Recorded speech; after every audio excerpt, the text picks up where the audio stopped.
All right. Does anyone know how to play guitar? We got the lyrics to our new intro song. Well, It says it's unsafe. Give me that. But Yeah, I'm one's reading way this better. and it's definitely safe. Okay. Just give me some notes. Do. I typed. Okay. After our last AI video with GPT-3, we got a lot of requests and a lot of comments saying, hey, maybe we should do that a little bit more often because it's really funny. Now, this is still another one-off. As we're legally obligated to say, this is another one-off. We are not turning this into a series just yet. But that being said, we're going to jump right into it. Oh, I'm so excited. We are going to create magic today. And the first magic I'm starting it with is the lyrics to our new intro song. With the corridors high, we don't need no stinking badges. We're the corridors high. We've got a secret handshake and a code of ethics that's not for the weak. 'Cause we got a secret handshake and you'll never be one of us. It's our world, we make the rules. Our way, we'll take the shortcuts. And we'll cross the lines if you want to play the game. Cross the lines. Well then, you better be prepared to lose. Oh no! I don't want to lose in a handshake. That is not like Canada, man. Handshakes are like the lowest stakes possible. Like, why do I have to lose anything? So I guess we should tell people what GPT-3 is at the beginning of this. GPT-3 is the latest and greatest in AI-based text generation. Basically, OpenAI has combed the internet for years and created a really, really great model that will basically regurgitate to you everything it's read on the internet. But thankfully, there's a lot of stuff on the internet. There's everything from Shakespeare to Twitter posts to IMDb, including comment sections of videos. It really casts a very wide net. So the big takeaways are it can basically tell you about anything with actually some degree of factual accuracy. And it can also replicate patterns as well. It's very good at mimicry and like kind of BSing its way through situations. And the funny thing about it is that it will create nothing original. Everything it's doing, it's basically just stringing together from sources that they've fed it. So it can create something that resembles something, and you might think it's original, but realistically what's happening here is it's basically this collage. And what makes it special is not the fact that it's original. It's special because it's cohesive. So it's like a smart collage. It's a smart collage.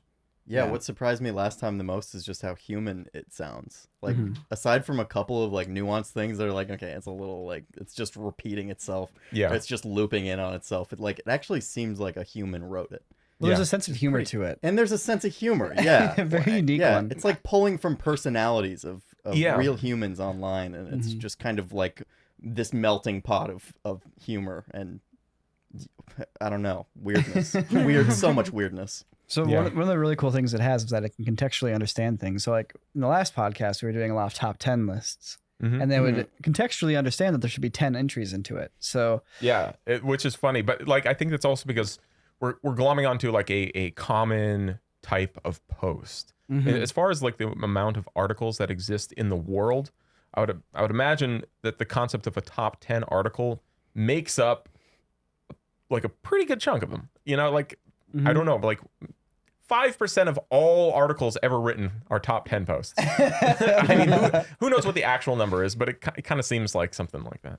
Yeah, so basically what we're doing here is we have an open prompt screen, basically an empty text cell. And when we write something, the AI doesn't like respond to it. It's not like we're chatting with it. It just continues it. So basically, when you write something, it's going to kind of identify any patterns or style of writing or cadence in your writing and kind of use that to inform itself as it tries to continue in that voice. So if you were doing like a script and you pasted like a couple lines of script where it says like, exterior, day, scene 1, warehouse. And then it did some action text and then had, character name and then some dialogue. the AI will then follow that format more or less as it continues going, because it recognizes that pattern and tries to stay with that pattern. So you can create poetry. Yeah. So Sam just typed something. Have you written a poem for us? Well, I tried to write a poem, but I don't think it understands what rhyming is yet. Okay. We're not there yet. But it keeps it in line. I was like, my shoes are brown, my hat is yellow. While walking down the street, I met a kind fellow. And then it continues. Out walking with his streetheart, walking down the street, he looked at me and said, hello. And it's like, well, it's mirroring the cadence of like the amount of words I'm putting in per line and stuff like that. But no, it doesn't rhyme yet. So could you go to the lyrics of Bohemian Rhapsody and get us up to the point in the middle where it's like doing the whole like Galileo, Galileo bit, you know? And then just delete the second half of the song and let's just see what the AI does to complete it. It might just post the entire song. I think so. Thunderbolts and lightning, very, very frightening me. I'll cut it off there. All right. Is it going to go off on? So the thing is that it might know the lyrics already, so it might recognize them and then try and basically like accurately continue them. So as we know, the song begins, is this the real life? Is this just fantasy? Blah, blah, blah. Too late, my time has come. Shivers down my spine. Mama, ooh, I don't want to die. I wish I'd never been born at all. Scaramouche, will you do the fandango? Thunderbolts and lightning, very, very frightening me. Galileo, Galileo, Galileo, Figaro, Magnific. Oh, it knows the lyrics. Yeah, okay. Yeah, it's just saying it's just 2 hours later. Yeah. So here's another question then. What happens if you, in the idea of like you prompt it by setting the right tone, right? Like, what if you wrote like what's a parody song name we could do? Like Weird Al. No, like take like Jingle Bells, but like Jangle Bells. Jangle Bells, and in parentheses write sung to the tune of Jingle Bells. So like like if somebody were to write a parody song, Jangle Balls. Jangle Balls. Here are Jangle the lyrics to quote Jangle Bells. Oh.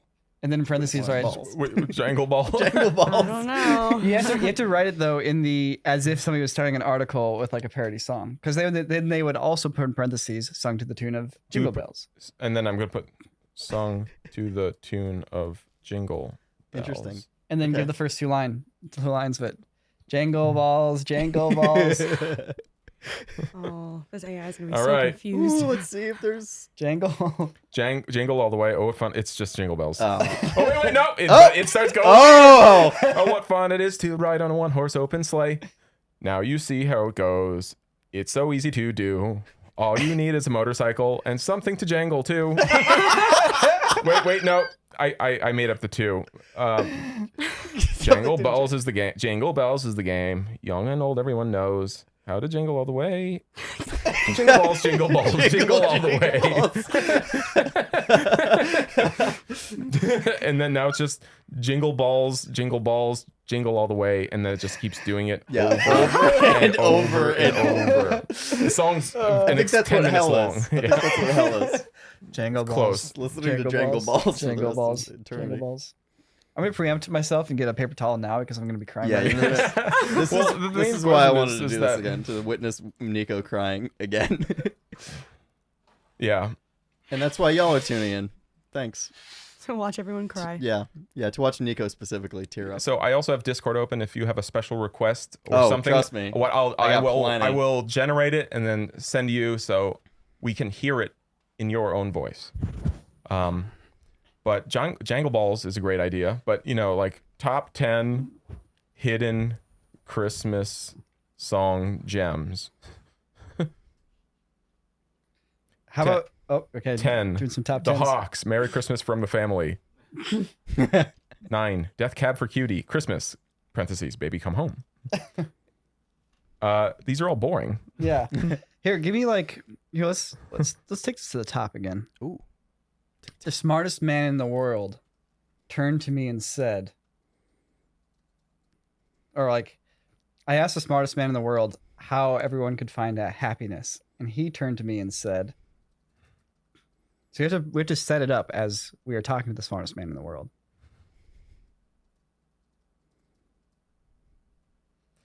I asked the smartest man in the world how to find happiness, and he turned to me and said, "Time is a flat circle." Oh, just freaking quotes. Hold on. This is a bunch of quotes. Time is a flat circle. Okay, cheat. I thought the AI was good. You want to find happiness? Be miserable. What? What? This AI is toying What's with the us. secret of happiness? I asked. us. Stone turned to me and smiled. He was silent for a moment. He flashed me a look that was the closest thing to a scowl I've ever seen on him. He came up with a contemptuous laugh. That's an easy one, he said. You want to know the secret to happiness? Be miserable. Okay. All right. Hey guys, welcome back to the Pappy O'Daniel musical interlude segment of today's podcast, where I tell you about today's epic sponsor, Storyblocks. Now, we like Storyblocks so much that we just had to tell you all about them in a little song here, okay? Storyblocks is your one-stop shop for all your stock asset needs. They've got a virtually unlimited library. They've got B-roll, they've got images, they've got After Effects templates, they've got sound effects and music and more. We use them all the time over here at Corridor Digital. We use them to help make our videos complete. And when we're making those videos, we use an unlimited, royalty-free, all-access plan. It's one of their great subscription plans because we can use them in anything. We can put those assets into commercials and YouTube videos and everything else in between. Guys, do you realize what I'm trying to say to you? If you're somebody who's just starting out or you're already a fully fledged freelancer, consider using Storyblocks as another tool in your toolkit. If you're interested, head on over to storyblocks.com/corridorcast to get started. Storyblocks.com/corridorcast. All right, back to the episode. I hope you enjoyed that janky musical interlude. See you later. Anyways, this I got is dumb. one. What's I got up? one. A user submitted question, an inquiry. I'll send it to you right now. What are the best ways to capture a kangaroo? Oh. What are the best ways to capture a kangaroo? Often people wonder, I'm going to just give it a little more context. Often people wonder how difficult it actually is to restrain a marsupial such as the kangaroo. Marsupials, M-A-R-S-U-P-I-A-L, right? Probably. Mm-hmm. Spelling bee, it doesn't matter. Boom. Well, you should be cautious because they can be very dangerous, especially if they are with their young. The best way to capture a kangaroo is to use a large net. It's also important to tie the kangaroo's legs, and then you should grab the net with both hands and lift.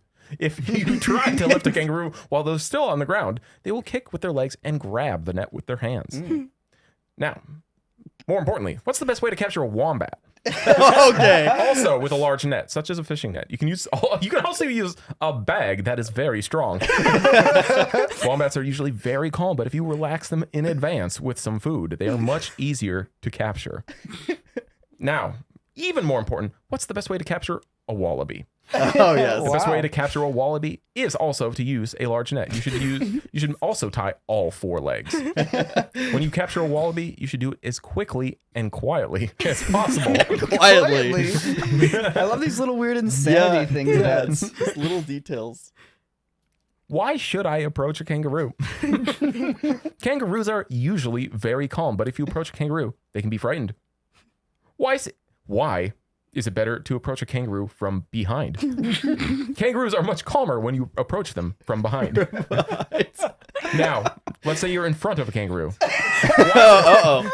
Well, they're also much calmer from the front. In fact, they're calm from all sides. Okay, wait. Hold on. All right. Well, right now it's just about the various angles of attack. Angles of attack, and they're all like relatively calm. All right. Yeah. Sorry, I should have sent that to you. But all right. I get it. All right. That's It's all good. That's a little bit of info, a little tip. Yeah. Yeah. You want to Yeah, get if y'all- quiet and from behind and with a net. And sometimes from the front too. Sometimes from the front, depending on if they're calm. Can you give me like From a either wacky tip for cooking pizza that no one knows? Here's the dirty secret about cooking pizza that the top chefs in the world don't want you to know. Niko. Yes. The best pizza you can make is the one you make at home. It will always taste better than anything you can buy in a restaurant or order in a delivery. How do the big names like Di Fara and Grimaldi make such great pizza? They actually make the dough in their own stores, often using the same tried and true recipes and techniques they've been using for years. It's impossible to replicate the taste of a slice that's been cooked in a brick oven. This is all very normal. Yeah, it's just looking up good pizza recipes. Like the thing is, I think sometimes you have to throw the wrench at it Yeah, a little bit, where it's like we want to say, here's the dirty secret. Here's why cooking a pizza upside down makes it taste better. You know, like something like that. Yeah. This is just straight up like now they're just playing a recipe out. Here's the dirty secret about cooking pizza. It all starts with the pizza chefs. upside down. Or how about like, instead of cheese, use this secret ingredient. Oh, it's gonna give you like another pizza related ingredient though. Watch out. Hit again. By the way, you don't even have to be a top chef to use this ingredient. It's super easy to make your own this week. It's called pizza cheese. And it's the best cheese you'll ever have on a pizza. Here's the secret. Use mashed potatoes. This is not a joke. This is not a joke. You can use mashed potatoes on pizza instead of cheese, and nobody will be the wiser. What's more, it will make your pizza taste amazing. Here's how to make pizza cheese. 1. Mix 2 cups of mashed potatoes with 1 cup of grated Parmesan cheese. Okay. 2. Spread evenly on your pizza crust. Step 3. Top as desired. 4. Bake in a 350-degree oven for 20 minutes.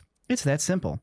And you can use pizza cheese instead of cheese on any kind of pizza. It's especially good on these kinds of pizzas. Cheese and veggie, Hawaiian, pepperoni, crustless, using a crust of potatoes instead of a crust of bread. Yeah, wait, this is like someone who's actually saying, like, typing this somewhere. You're like someone was like, mashed potatoes. We're talking a pizza that is made out of all potatoes and a little bit of cheese. So it's a potato crust with a potato cheese. Yeah, it's just a normal article on using mashed potatoes instead of pizza cheese. I guess, guys, we actually did uncover the secret recipe they can use in your pizzas. The top chefs didn't want us to know. I got put potatoes in your Can they tell me what's the secret recipe to a Krabby Patty? All right. Oh, what's the secret formula? We've got our hands on a sought-after recipe. The recipe to the legendary Krabby with a K? Krabby Patty. Patty. Here's how to make one. I've always wanted to know. Ooh, great question. Do you want to read this, Jordan? Ooh. Just hit submit at the bottom. Okay, Krabby Patty.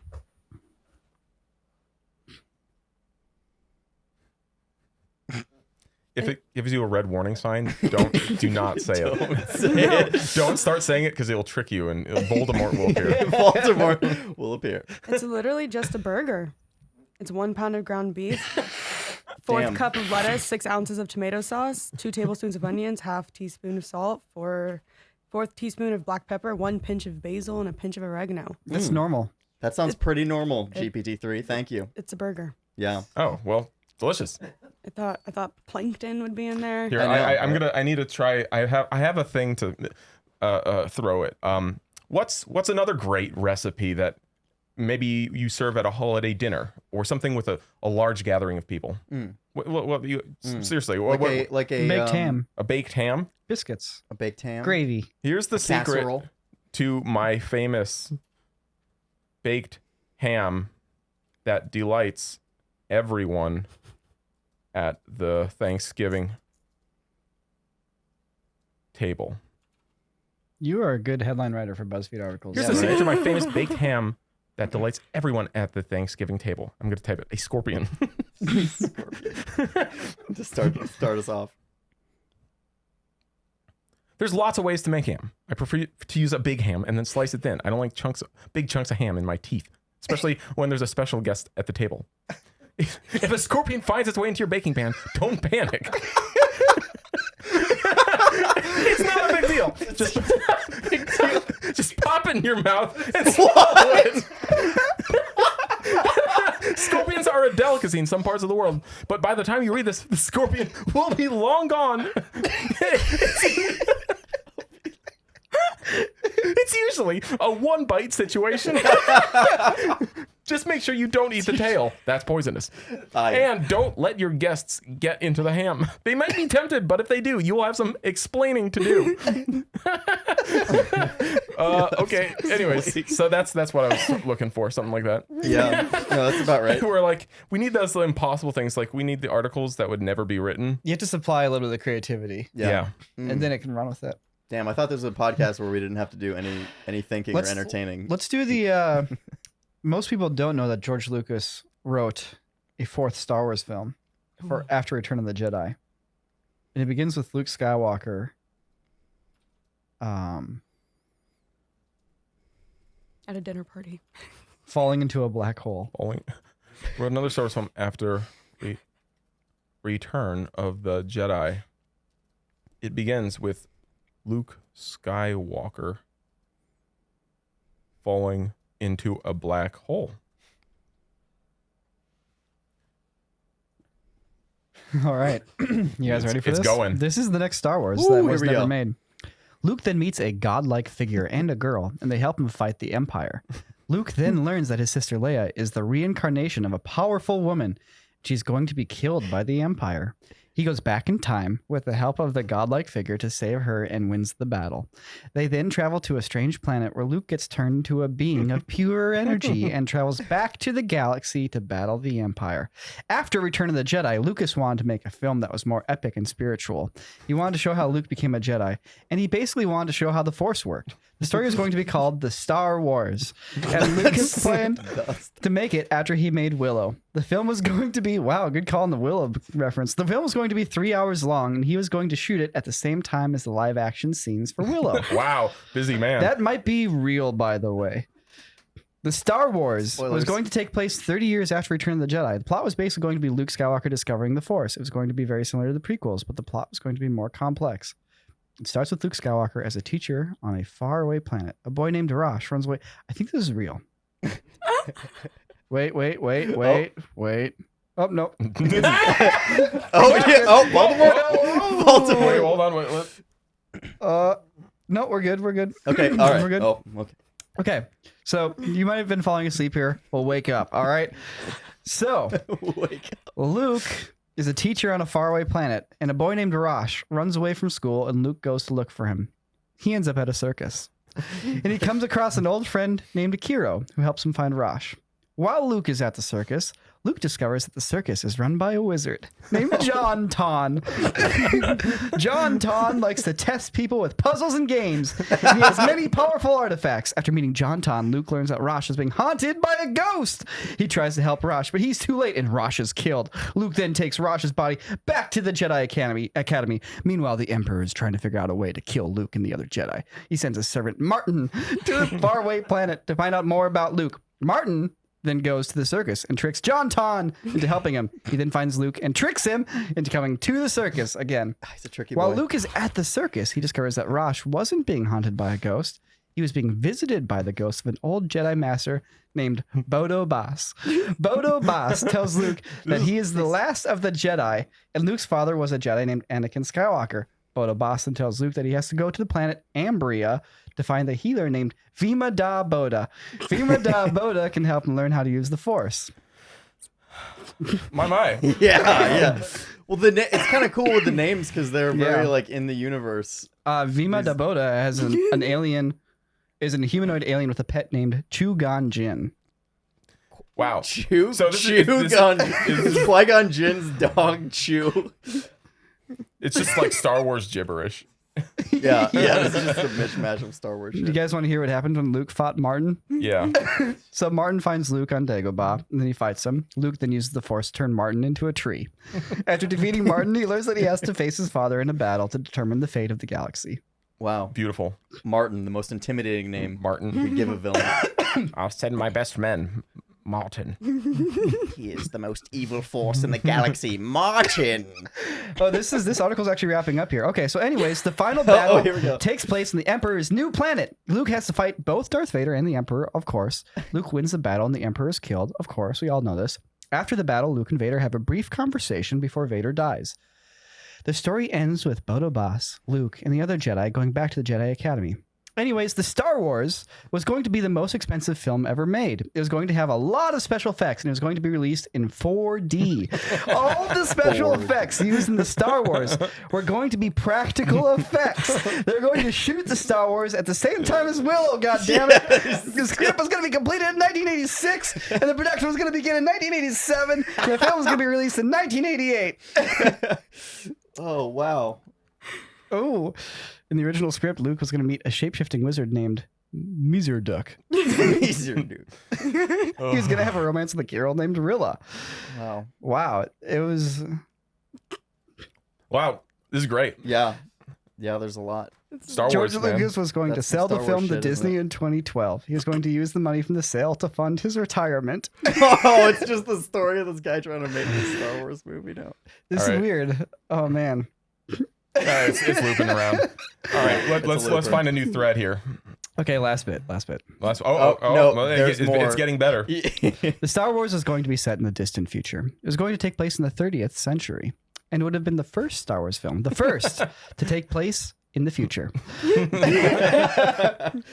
That's beautiful. All Matt, in get- 4D. Oh yeah, here we go. we need some bangers. All right. This is from our last podcast doing the same thing. It's a sequel to the hit game Panda Racer. I want to know more about it, and let me see if this is... I just sent it to you. What can we expect from the long-awaited sequel to the hit video game Panda Racer? Okay. Here's what you can Here's what you can expect. Okay, that's right. You wanted to just... to I'm see figuring it out. from the long-awaited...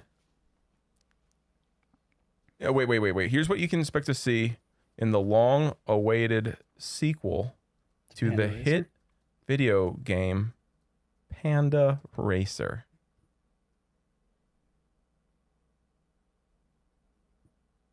Expect to see more. Pandas, cars, roads. The goal of this game is to make a game that feels like the original, but is vastly improved upon. As with any game, we're trying to make sure that it's fun, challenging, and doesn't take too long to play. Making games a long process, and as the saying goes, good things come to those who wait. We're still working on it, and we'll let everyone know as soon as we have a release date. Hang tight. If you're interested in learning more about Panda Racer, you can always find us on Facebook and Twitter. Oh, great. Cool. Until next time, the Panda Racer team. That just got a press release. It actually typed oof? No, I said oof Oh, okay. because we just got an AI had to defend why Panda Racer's Yeah, it's delayed. why it's delayed. Yeah. Can you give me the top? No, hold on here. I'm good. No, we need this We information. need more about Panda Racer, I'm going too. to show We you. gotta dive deeper. Now, I'm gonna write now that Panda Racer 2 is finally out. Oh, here we Here's what you can expect to see. Here's you. Here's what? Oops, you're right. Here's Sam's forcing the AI I'm to acknowledge forcing it. that I'm, Panda Racer. yeah. I'm forcing. go. Yeah. It came out. Here's what.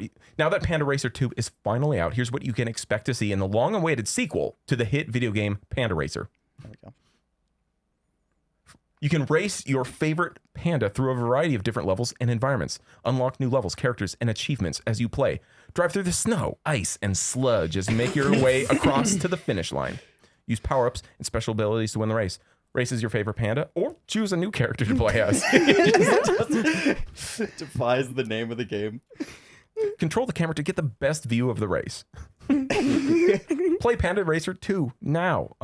Wow, what a boring game. Now that the controversial Oh, here we go. Panda Racer 2 is finally out, here's what you can expect. All right. You can use the arrow keys to drive, Z's to jump. Controversy. Hold on. Wait, can you put M-rated? What's M-rated Panda Racer look like? Or maybe say Panda Racer is banned. Panda Racer is banned in 23 countries.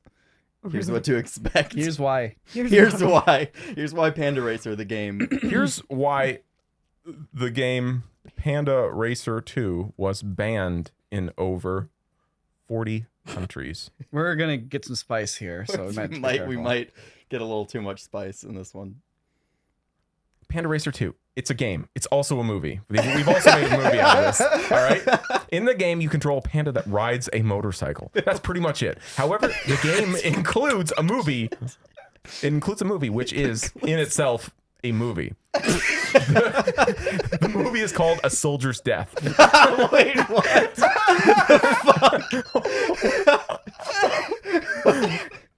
That's funny what it wrote, but I shouldn't say it. Oh no! I mean, it's not like. Well, the movie's called A Soldier's Death, and it's about a young man who goes to war and dies. The movie's very graphic because there's a scene where a soldier is shot in the head, and you can see a close up of his skull being blown open. Okay. Anyways, the movie was submitted by a company called Kong Zong, which has been banned in several countries. Kong Zong? No. These are all very good reasons to ban something. All right. Well, anyways, so Panda Racer. He rides a motorcycle. That's it. That's it. It's just you on a motorcycle. But then there's a movie inside of the game somehow Called A Soldier's Death. Soldier's Death. A gritty war story within Panda Racer 2. Yeah. Wow, that's incredible. Sam, tell me the best kept secret about Abraham Lincoln.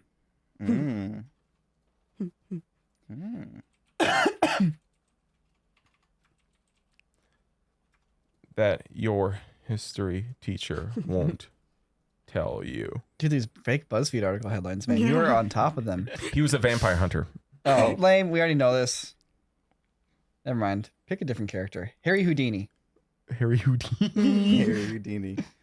I mean, he's got a lot of best kept secrets, but sure. This is just all right. This is kind of normal. Escape artist stuff, blah blah blah. We the things we need to give it the wrench. Yeah. You know, we're asking it to give us a wrench, but we have to throw the wrench in the machine. Best kept secret. Okay, what is the best kept secret? He was 1 inch tall. I repeat, 1 inch tall. I guess you can stop repeating things now. The magic of Harry Houdini was so great that he can make himself disappear and reappear at will. He could also make himself tiny. He would make himself tiny when he was in the bathtub.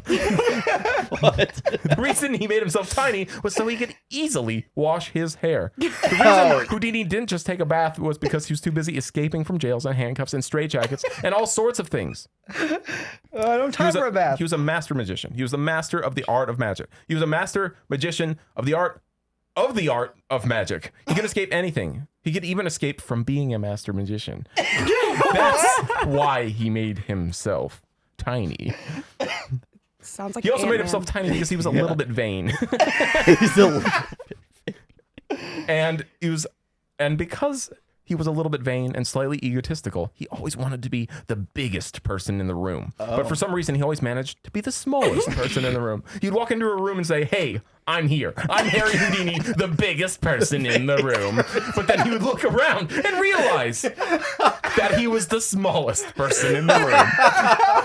The room was full of mice. Oh, shit! Oh, no! Plot twist! So he would have to make himself bigger. Hey everyone, I'm here. I'm Harry Houdini, and I'm going to be the biggest person in the room now. But he would look around and realize he's still the smallest person in the room. Everyone else was a mouse. It's imploding on and he'd make himself bigger and bigger and bigger. And we're looping. Yeah, it's shot itself. There we go. That was great. Wow, that's really funny though. That was a good one. Tell me about the 10th planet that no one knows about. What's the 10th planet in our solar system? It was recently discovered that there is a 10th planet in our solar system. The only problem? Question mark? Let's find out. What's the only problem? No, let's find out. We need to give it the wrench. Okay, we'll give it a wrench in 1 second. The only problem? It's in orbit, so it's in an orbit so extreme it takes an incredible 10,000 years to make a full orbit around the sun. The planet was discovered with a new kind of planet hunting technique. It is the largest planet ever discovered at 14 times the mass of Earth. Its discovery was a Jupiter's tremendous... Yeah, wait. It was a tremendous blow to the hopes of astronomers who have hunted for Planet X, a large planet in orbit that is even further out than Neptune's. The new planet is not only bigger than expected, but it has also thrown a wrench into the predictions of the gravitational influence of the planets we don't even know about. Okay. No, right. Okay. Anyways, so we sent a team of scientists and one chef to investigate this new planet. Here's what they found on the surface. The chef was quite disappointed. The team was made up by lead Dr. Jonas Jolly Goodboy, a renowned space explorer and theoretical physicist. The rest of the team was made up of Dr. Ray Goodgirl, the ship's chief science officer, Dr. Two-Finger Jack, the ship's geologist, and Dr. Michael, the chef gourmets. The ship's chef. The team arrived at the new planet to find the surface was very warm, rocky, and covered with a great variety of life. They also found a great deal of water, which they immediately tasted because they were very thirsty. The team explored the planet's surface, taking samples of life in soil and trying not to eat the planet's wildlife. They also took a number of pictures and video of the planet's inhabitants, which they then sent back to Earth. These, I'm going to give it a little mini prompt. These new inhabitants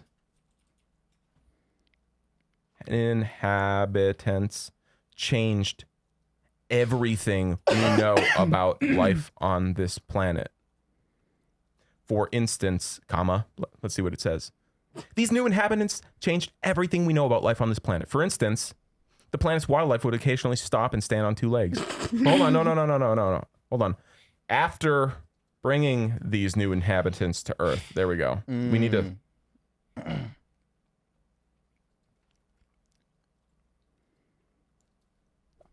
There we go. After bringing these new inhabitants to Earth, it changed everything we know about life on this planet. For instance, just look at a picture of a local eating a sandwich. What?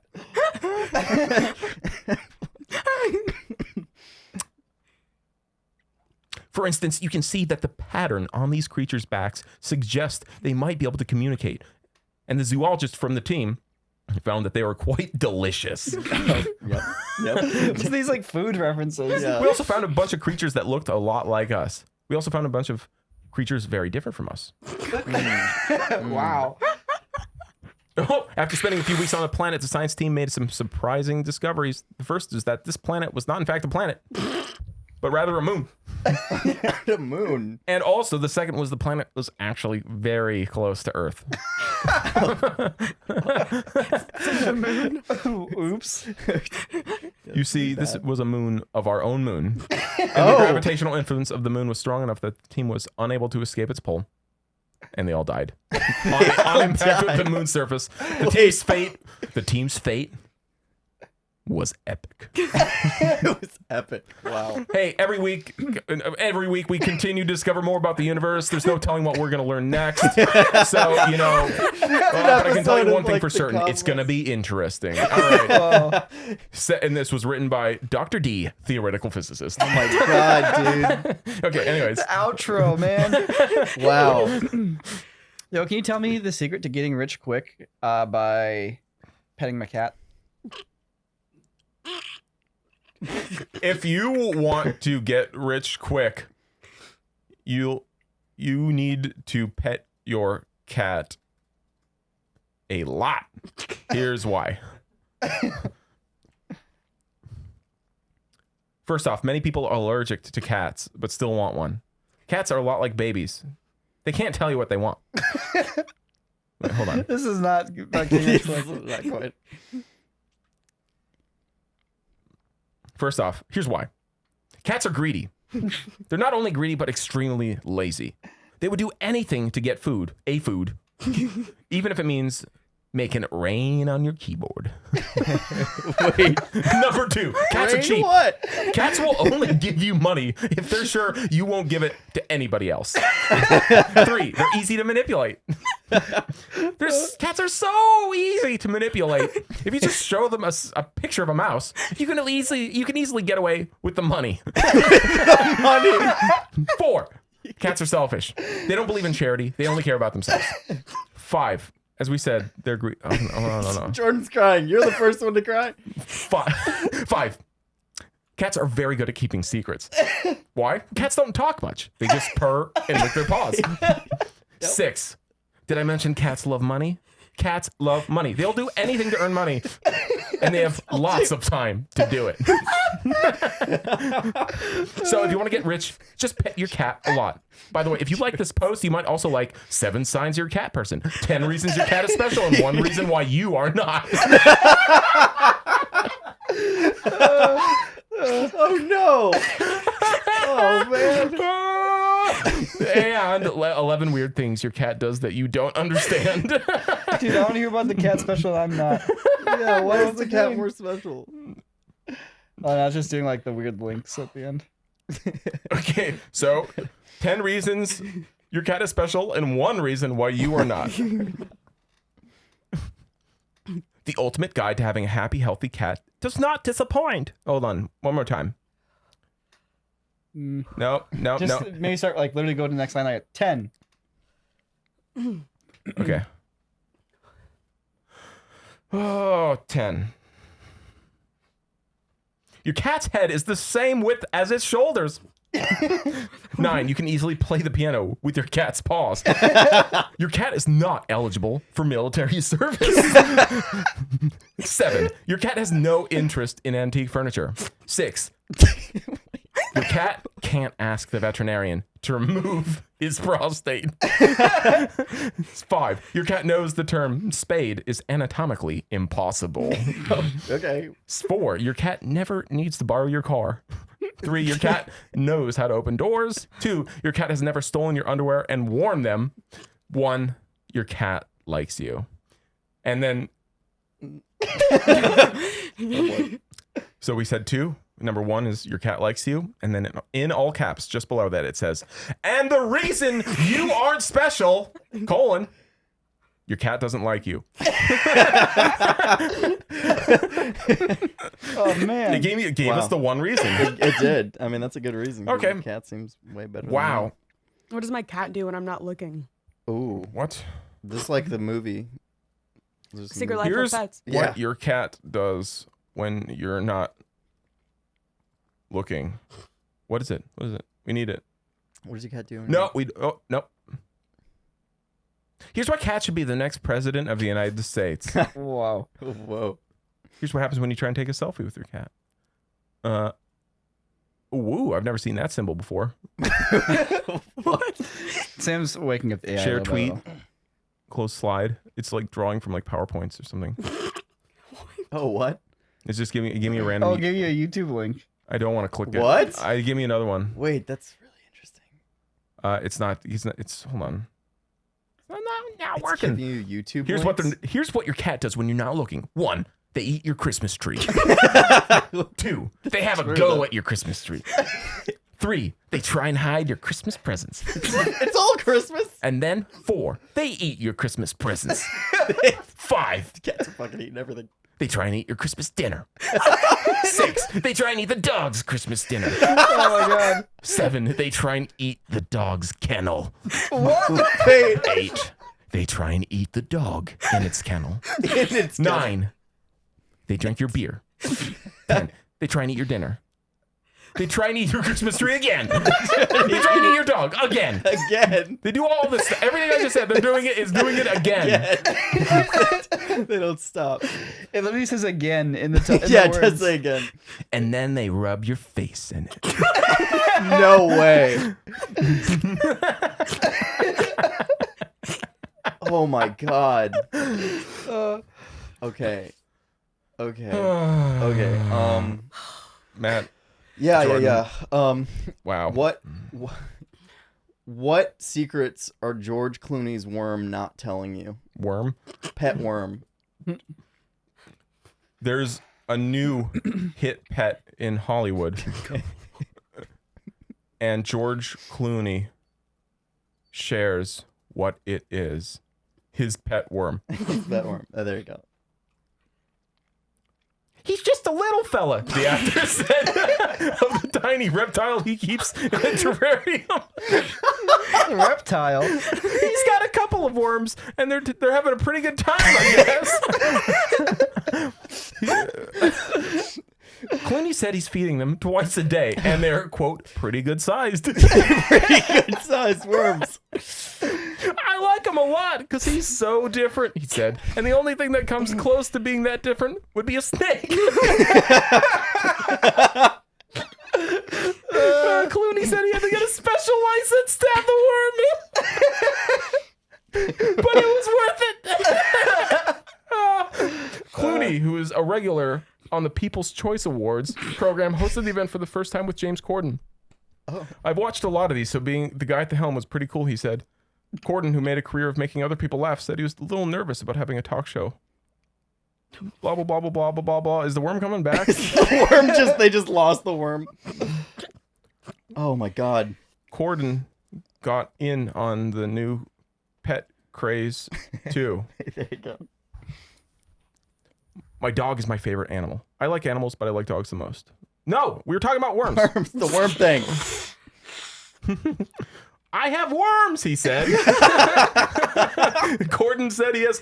I have a worm called Hugh. I think I put him in here. I'm looking for him. I have actually I haven't seen him, but I've got a little pot. I've got him in a little pot. Corden said he's feeding them twice a day, and they're pretty good sized. They're pretty good sized. They're pretty good. All right. Celebrity worms are pretty thick.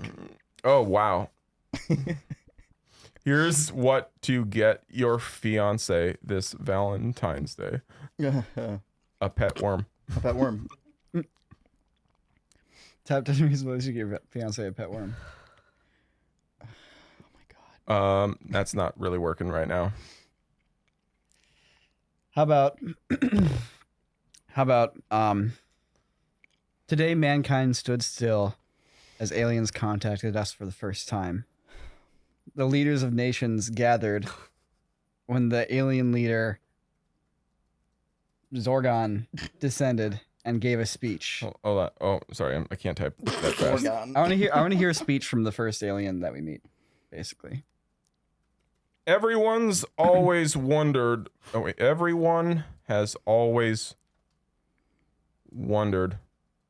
what an alien would say when he finally lands on Earth and is welcomed.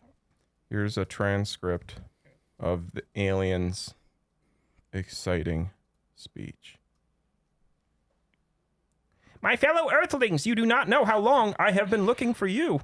It has taken me over 2 million years to get here. I started my journey from the planet Zoltron, which is in the universe of Clark. I've traveled over 1 million light years to get here. I am a being you might call an alien. Looping. It's not working. Hard loop. You know what? Maybe we should abandon this angle. I just like the motivating speeches in general. Like they're so funny. Yeah, that one that we did about the war. Yeah, the freaking general. Let's just do a quarter. All the kids in kindergarten were sad after their pet worm Georgie got squished. Got slipped into the pencil sharpener. Oh no, Georgie. And was ground up. Oh, Georgie. Their teacher, Miss Jones, had the most inspiring speech to get the little kids back on their feet. Back on the feet. Here we go. To get the little kids to cheer up. Here we go.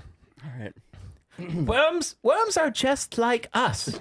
They have a life cycle that they must fulfill. nothing in our world is wasted. Even worms find a place in this world. Some of us will become worm food. Others will become fertilizer for the trees and plants. Still others will become compost for the soil.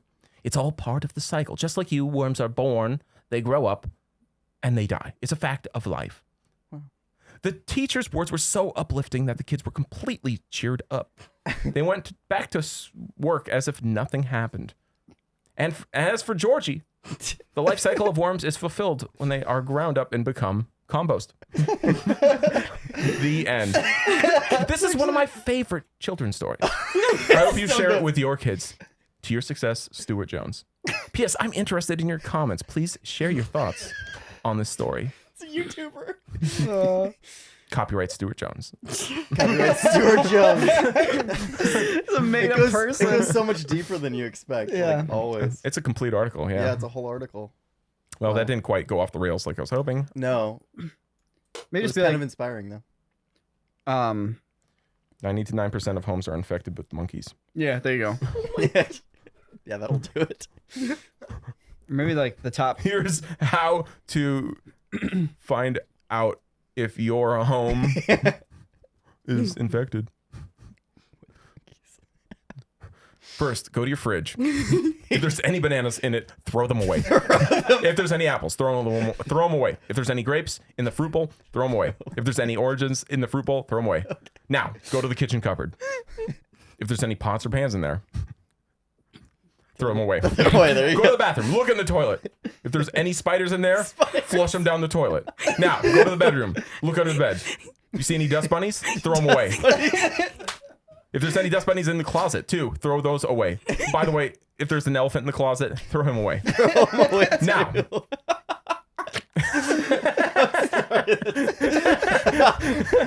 Now that you've thrown away everything that can be thrown away, you have to disinfect the house. You can use this by either using a disinfectant or burning down the house. Either way, it'll take a long time to do. Now, when you're done disinfecting the house, all you have to do is move. The next question is where to?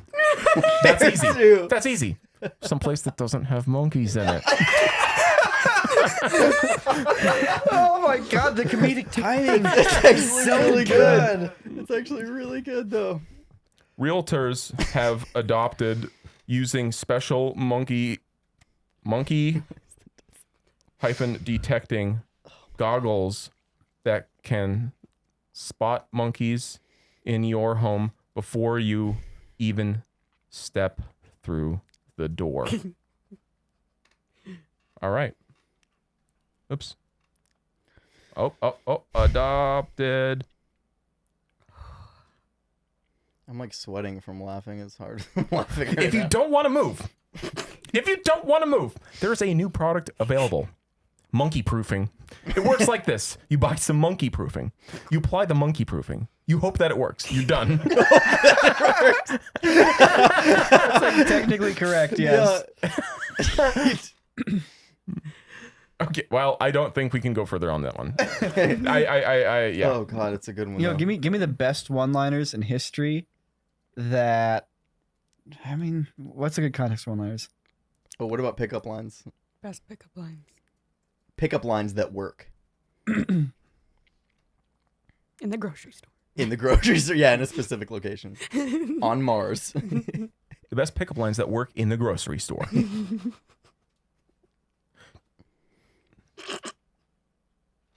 These are not pickup lines. Mm. I want to get a date at the grocery store. Here's our best pickup lines when shopping for food. Sorry. Me. Hey, you need a hand? Her. Nope, I'm good. Me. Do you have any raisins? Her. Nope, but you can have some of my gum. Me. I know, right? I know, right? My sister's such a bitch. Her. Oh, I'm sorry. Me. No, it's okay. She is. Her. Thanks, I guess. Me. Do you sell bootylicious apples here? What? No. Me. Okay, I'm gonna get some anyways. So this is where the text begins turning red. And yeah. It's that wasn't that bad. That wasn't that bad. I just had to read the Bootylicious apples really part because funny. it's like the closest thing to an actual answer. Yeah. It's like that would have been the one valid. Yeah. Valid. Apples. Yeah. Okay. Anyways. Here, give me a. The year 2030 has been great for the PlayStation 7. Oh, you want to get into more video games? Yeah, I want to hear the top 10 games that After Matt Cairns was fired as the director of Panda Racer 2, he set out to make his own independent video game coming this year for the PlayStation 7. The game will be set in the same universe as the first game, but it'll be more of a spiritual successor than a direct sequel. With the game, I wanted to do something more story-driven. I wanted to flesh out the personalities of the characters more and develop the world they lived in more, so it would be easier for the player to relate to it. What I wanted to do was make something more akin to older games. I loved growing up, like the Spyro series and Crash Bandicoot. Panda Racer 2, The Last Resort, is set to release this year, and the game will be available on PlayStation 7. The game is going to be produced by the independent game studio, Panda Games. And it's set to release in the first quarter of 2019. No. Here we go. We got our date, 2030. 2030. These are the games of 2030, ladies and gentlemen. 2030. We're going to add the wrench. 2030 has been a big year for Panda related games.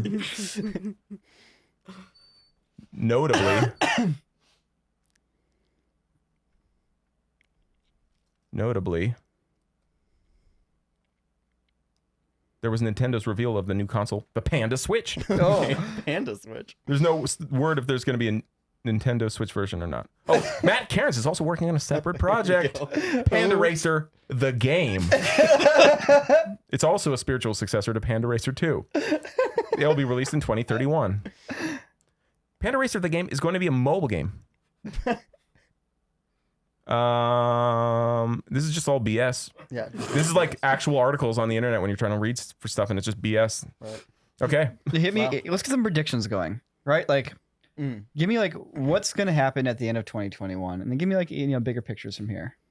What? Wait. And don't steer. Just be like, it's like 2020 January, or like the new year is finally here. 2021's been a great year. Here's the top 10 like historical events that happened in the year 2021. Top historical. Oh, let's see. Well, because it cuts off at 2019. So let's see here. Here's the top historical events that happened in 2021. 1. The Taliban in Afghanistan attacked the United States. This is all just military junk. Oh, it's just military shit.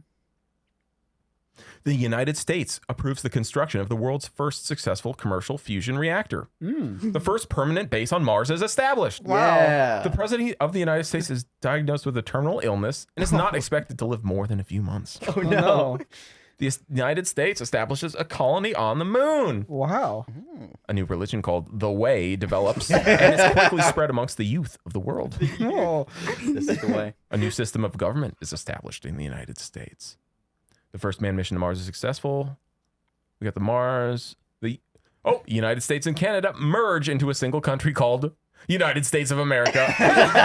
What up? We're not changing our name. We're not doing it.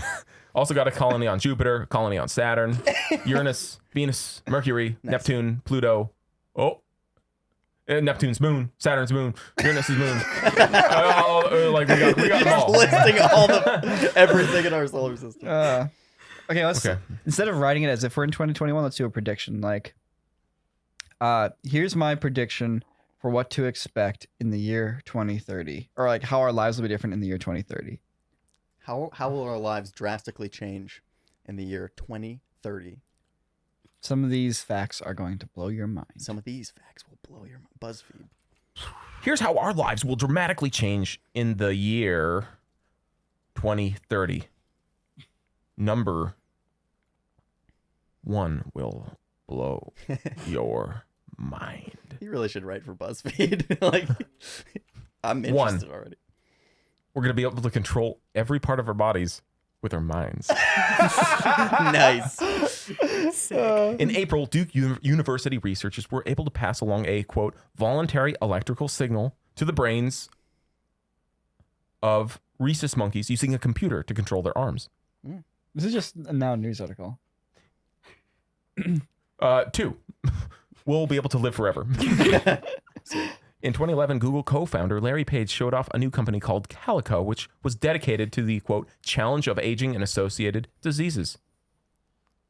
Google has an entire division called Google X that is dedicated to making life-extending technology. The most notable example is Google Glass, which allows the user to live forever by letting doctors monitor the health of the user's organs, blood, and body. Cool. 3, we'll be able to go to space. Oh, cool. Yeah, we sent the Dragon spacecraft to the International Space Station. Elon Musk is building a very cheap and reusable rocket that will take people to Mars and beyond. Musk said he'll die on Mars, just not on impact. 4, we're going to be able to create our own food. Whoa. 3D printers can now print out plastic, rubber, metal, and now even food. Oh. In 2014, a company called Natural Machines created a 3D printer that you can print out pizza. With 5, we're going to be able to control our own thoughts. It's also basic. Our thoughts. You're able to control everything in your body with your mind. 6, we're going to look like superhumans.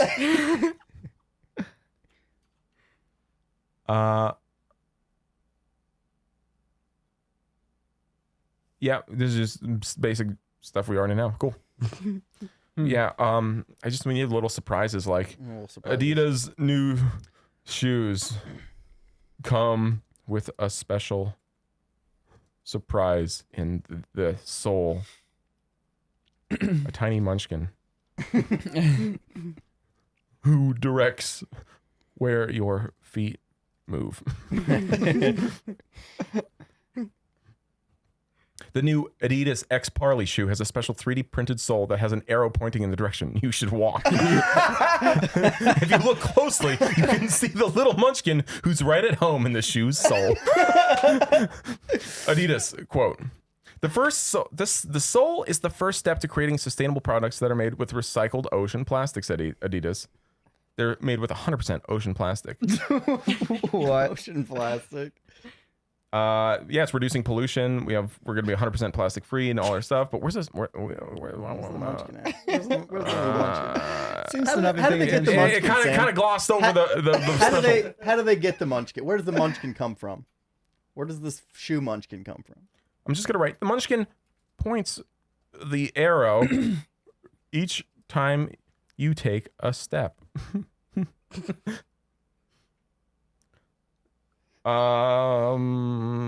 Okay, this is all just corporate PR stuff about climate change. Oh, wait. Oh, yes. Adidas unveiled a new shoe this week that comes with a tiny 3-dimensional Munchkin who directs where your feet should go. 3-dimensional. It keeps talking about ocean plastic. Oh.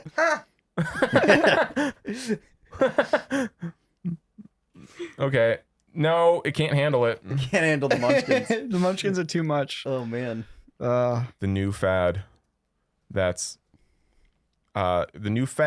taking over Hollywood. All right, we need to give it a wrench. Someone give me a wrench. New fad. Constantly rapping while you talk. Rapping while you talk. And wearing, someone else? Jordan, what do you got? You on the spot? What are we wearing? Scarves around your eyes. Eye scarves. Eye-scarves. Where did this new trend come from? Question mark.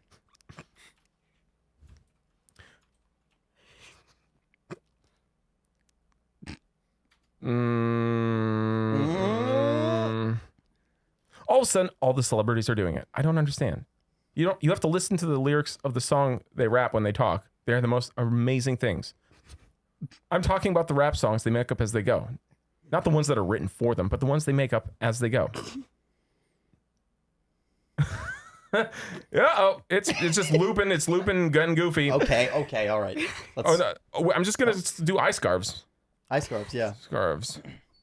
But the governor, I'm gonna add a little thing of California is concerned.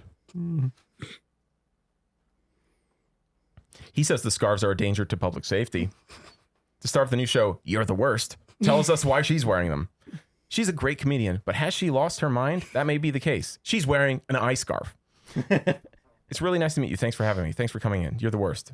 So this is the new show. Oh my God. We're getting a transcript here. It's just like, look, I'm very sensitive, and you wear these eye scarves. So, this is like it's a transcript. I'm very sensitive, and you wear these eye scarves. I like it. It's so like a guilty pleasure. There's something about it.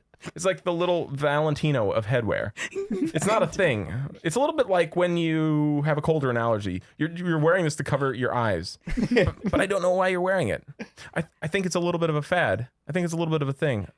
Why do you do it? Well, now just shitting itself again. Yeah. It's grown. It's going crazy. Anyways, all right. Just more songs. Songs are great.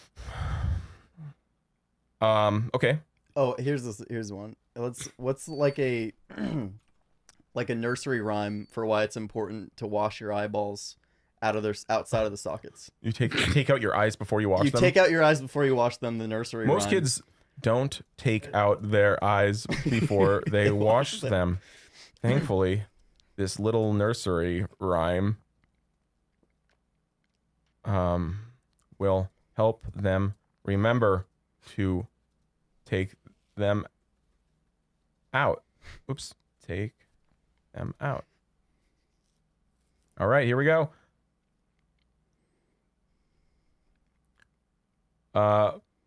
Let's just describe the book that does this. The fun illustrated book is perfect for the little ones who are just learning how to take out their eyes before they wash them. Never mind. That's not going anywhere. Clean your eyes.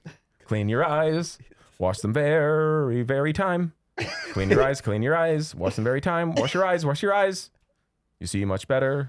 Clean your eyes. Clean your eyes. Adapted from Hey Jack the Sailor. Okay, never mind. Oh man, I wanted that one to work.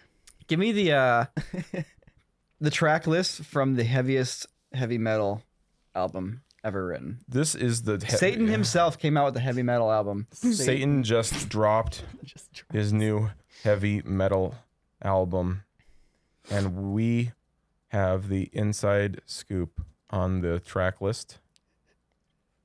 The track list and the album's title. We sat down and chatted with Satan about his new album and what he's been up to lately. I'm just trying to do my thing and make some good music, said Satan. I'm going to be releasing my new album on October 13th, and it's going to be called Heavy Metal Thunder. We asked Satan what the inspiration was behind the album. I've been sitting on my throne for a little while, listening to all these other artists try and make some heavy metal, and it just ain't heavy metal. It's hard, but it just ain't heavy. And I mean, the little guy in the wheelchair was hard, but it wasn't heavy metal either. So I'm just trying to reclaim the throne of heavy metal. Wheelchair guy. We asked Satan if he had any collaborators on the album. I've got some of the biggest heavy metal artists on the album. Heavy metal legends.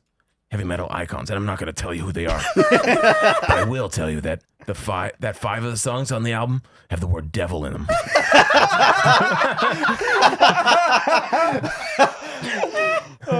We asked Satan if he could give us a little preview of what we could expect from the album.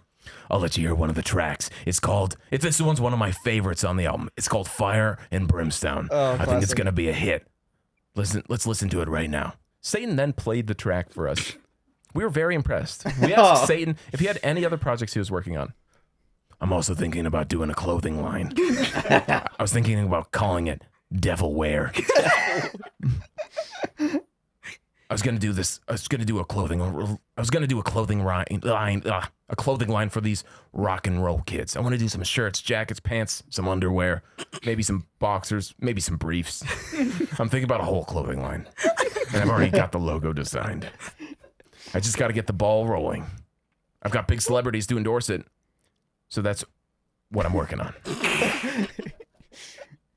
We asked Satan what his favorite heavy metal album was.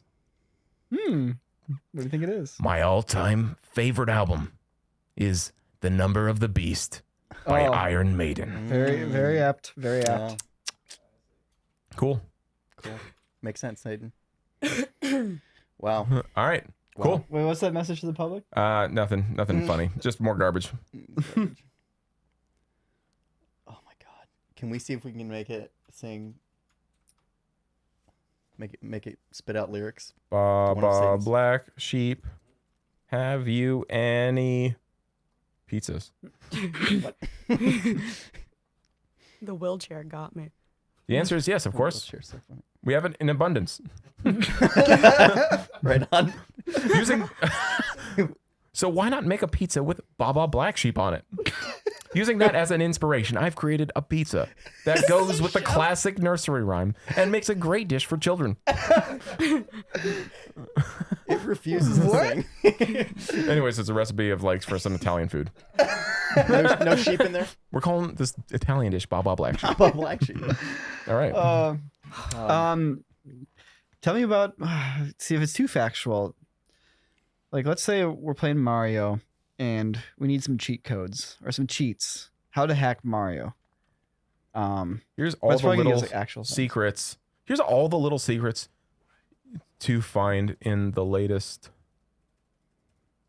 hit game, Panda Racer 2. Wait. It's gotta be Panda Racer 2. Here's all the I want to find these little secrets. What are the cheat codes in Panda One, Racer 2? gear up. To find the secret, you're going to have to complete the whole game. Once you do, head over to the shop. In the shop, there's a new shop called Secret Shop. When you enter it, you'll see a secret item called Gold Gear, which is an awesome looking gear. New gear. Head over to Mystery Box. Inside the Mystery Box, there's more gold gear in the Mystery Box. Just gold This is garbage. Here. Oh! You can unlock hidden characters like Panda King and Panda Queen. All right. It's Lupin. All right. Did you know that Nintendo's Mario was based on a real man? Did you know that Nintendo's famous Mario was based on a real man? His name was Giovanni and he lived in New York. Man named Giovanni. And he lived in New York in 1750.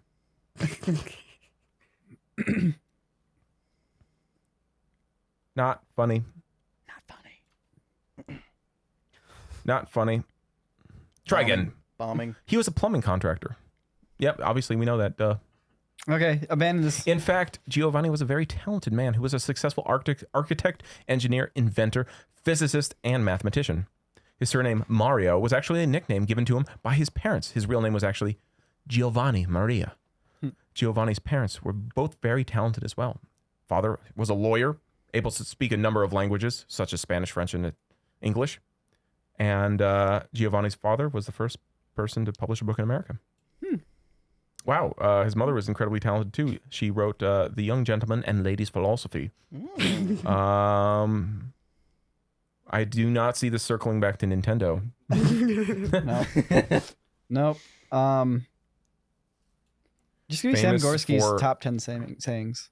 Oh, no. Oh, no. What are Sam Gorski's top 10 sayings? Sam Gorski, wild man. Sam Gorski's best one-liners. Wild man and cool guy has some of the funniest one-liners you'll want to say to all your friends.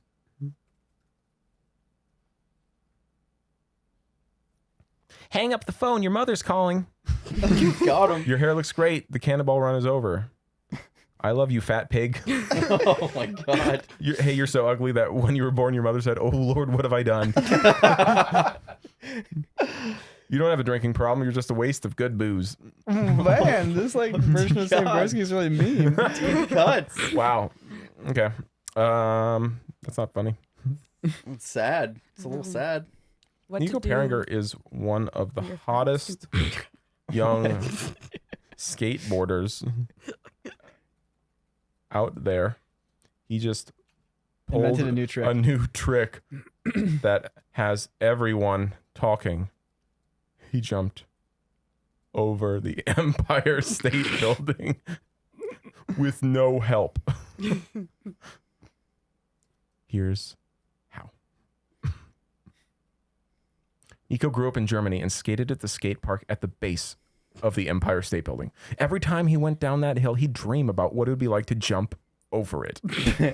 He drew up the design, figured out how he's going to clear it, calculated the speed, and worked on that trick for months. Finally, he had it. He made his way up to the building, to the roof, and took off. He jumped the building in just 1.9 seconds and made the jump look easy. This is the first time anyone's jumped over the Empire State Building, and Niko didn't even need a plane to pull it off. Share this amazing story with someone who loves skateboarding. Oh man, the engagement, man! What has social media done to us? Yeah, social media. seriously, it's like a lot of these are that. Okay. I want to hear about a snake that learned how to skydive. Oh yeah. Timmy the snake is the world's first skydiving snake. But most didn't even know a snake could fly. Timmy the snake is the world's first skydiving snake. No. Repeating. Oh, okay. Try it again. I got it right. Here's how it went down. Let's see how it went down. In recent years, Timmy has become a regular feature at the annual Aussie Skydive Festival. His first flight was on the 9th of June, 2014, and he's already made it to multiple events. Why are people jumping out of planes with a snake? Timmy has become a regular at the Aussie Skydive Festival for a while now, and he's quickly become a beloved part of the festival. This year, he's even part of the official theme. Snakes is the theme.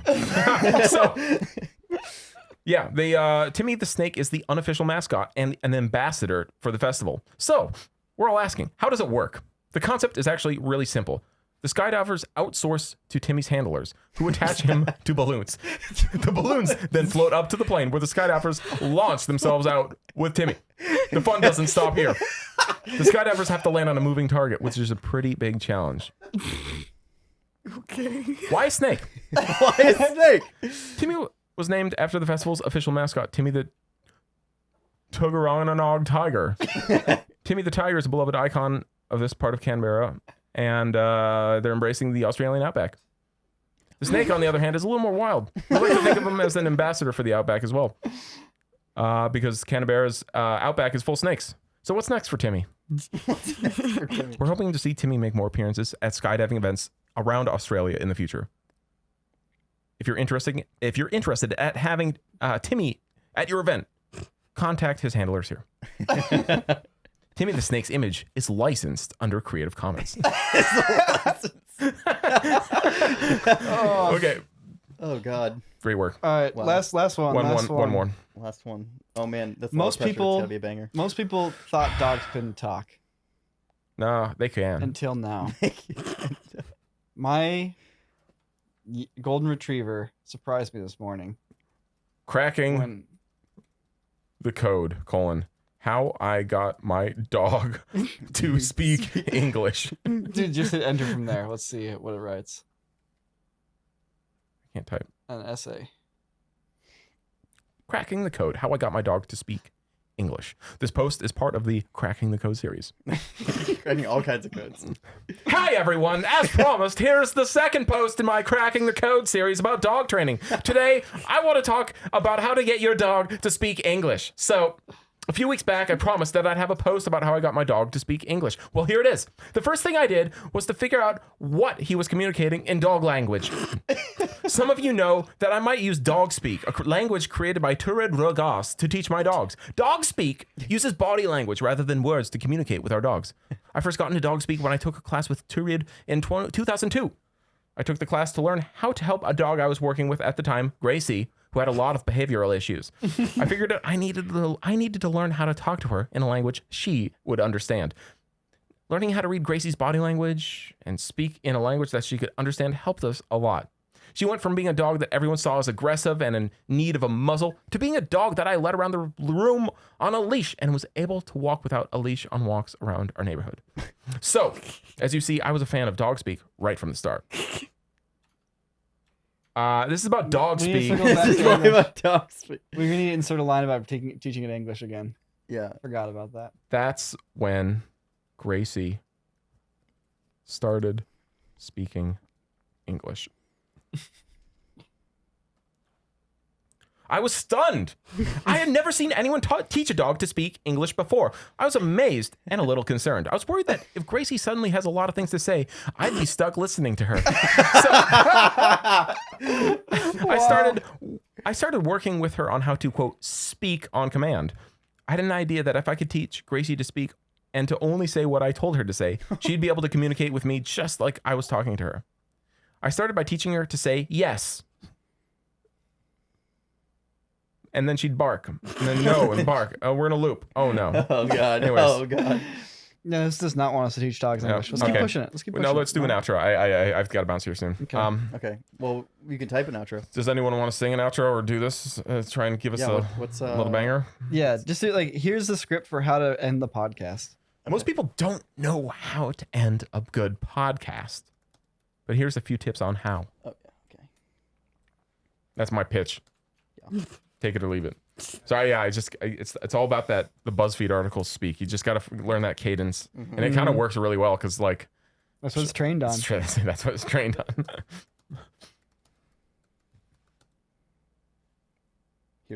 Most people don't know how to end a podcast. Here's the best speech, the best outro. Here's a couple good lines to help you Yeah. gracefully finish your recording session.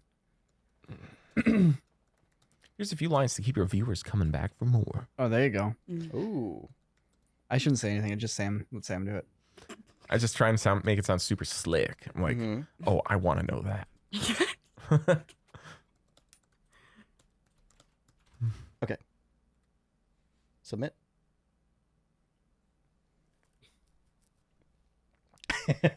Do you have any questions or insights for your fellow podcast listeners? Leave your comments below or in the show notes. Thanks. That's it. Yeah, I know. Super lame. That's so bad. One more time. You can. There's a little an undo button down there. But it's fine. It's fine. It's fine. You do it your own way. It works either way. Anything that's in the pit. Please enable JavaScript to view the comments. One more time. Please enable JavaScript to view the comments. It's shitting itself. Okay, no. Matt, your neuromancy needs work. Neuromancy. How to end a podcast if you have no listeners. All right. All right. How do you? Okay, this is lame. There's nothing good here. Can I take a crack? Yeah. All right. It's all right. It's all right. Hold on. Nope. All right. I believe in you, Sam. Sam's gonna wrap this up. Ending a podcast. A long podcast can be very difficult. Mm-hmm. What do you say to your viewers after all that time? Here's a few tips. Thank you, viewers and listeners, for listening. Tell them you're looking forward to the next podcast. Ask them to follow you on social media.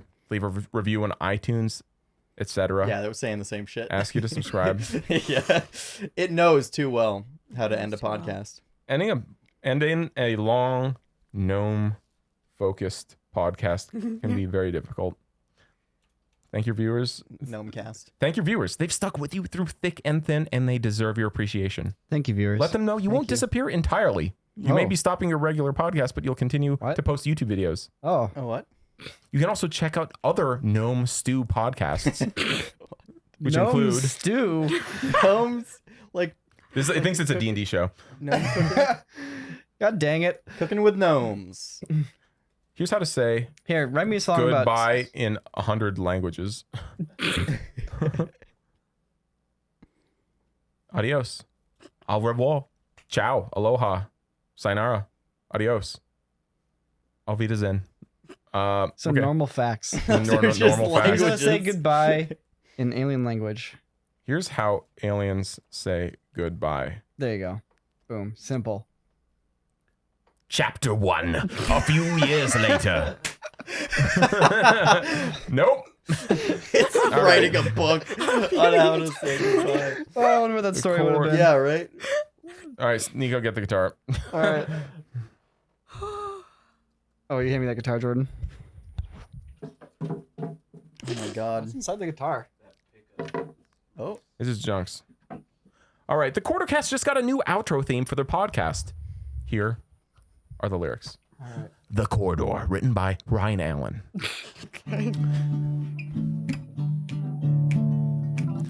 It's time to go. The corridor is calling us. The call that pulls us, the call that halts us. It's looping, a single footstep echoes out across the floors of the great White House. Single footstep, it echoes out. Time to go. Yep. It's looping around. It's looping around. That's it. That's weird. It's so weird. Wherever we in the White House. Across the White House. Whatever. All right. Well, it's great. Thanks for listening, everybody. Yeah. We'll see you guys on the next one. That was a fun God. time. Feel free to, in the comments below on YouTube or whatever, feel free to leave some ideas on. Man, I sound just like a freaking AI. Oh yeah, article. dude. I mean, you Drop must have the gotten script. some ideas from them. But seriously, feel free to leave some ideas for like funny prompts. Yeah, yeah. I think we got some good used ones. Some of your stuff. We used some of your prompts. The cooking They're ones were very funny. great. Cooking ones are hilarious. All right. Well, till next time. Bye. That was great. Adios, Bye. sayonara, hola.